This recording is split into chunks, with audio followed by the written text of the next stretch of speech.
বৈষম্যবিরোধী ছাত্র আন্দোলনে গত ১৩ আগস্ট পর্যন্ত ৮৭৫ জন নিহত হয়েছেন বলে একটি মানবাধিকার সংস্থার প্রতিবেদনে জানানো হয়েছে। এর মধ্যে ৪২২ জন বিএনপির নেতাকর্মী বা সমর্থক বলে দাবি করেছেন দলটির মহাসচিব মির্জা ফখরুল ইসলাম আলমগীর। রোববার গুলশানে বিএনপি চেয়ারপারসনের কার্যালয়ে এক সংবাদ সম্মেলনে এ দাবি করেন তিনি। মির্জা ফখরুল বলেন, এই আন্দোলন হঠাৎ করে গড়ে ওঠেনি।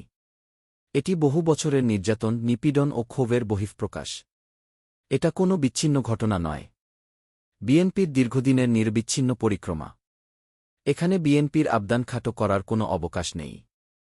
তিনি বলেন, এ বিজয়ের পেছনে রয়েছে অসংখ্য নির্যাতিত মানুষের বেদনার অপ্রকাশিত ইতিহাস, গুম হওয়া ছেলের ফেরার প্রতীক্ষায় ব্যথাতুর মায়ের ডাক, স্বামী হারানো বেদনাবিধুর স্ত্রীর অনন্ত আর্তনাদ, পঙ্গু বাবার জন্য সন্তানের হৃদয়বিদারক হাহাকার, আর কারাগারে বন্দী ভাইয়ের জন্য বোনের নীরব প্রার্থনা।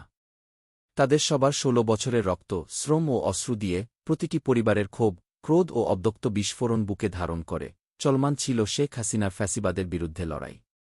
বিএনপি মহাসচিব বলেন, বস্তুত ২০২৪ সালের গণঅভ্যুত্থানে শহীদ ৪২২ জন, ২০২৩ সাল পর্যন্ত শহীদ ১৫৫১ জন, গুম ৪২৩ জন, আসামি ৬০ লাখ এবং মামলা ১.৫ লাখ। এসব কেবল বিএনপির ত্যাগের পরিসংখ্যানই নয়, বরং বাংলাদেশের দ্বিতীয় স্বাধীনতা অর্জনের পথে দলটির অবিচল সংগ্রাম ও অবদানের প্রতিফলন। এ সময় আন্দোলনের কৃতিত্ব নয়, স্বৈরাচার পতন নিশ্চিত করাই বিএনপির লক্ষ্য ছিল বলেও মন্তব্য করেন বিএনপি মহাসচিব মির্জা ফখরুল ইসলাম আলমগীর।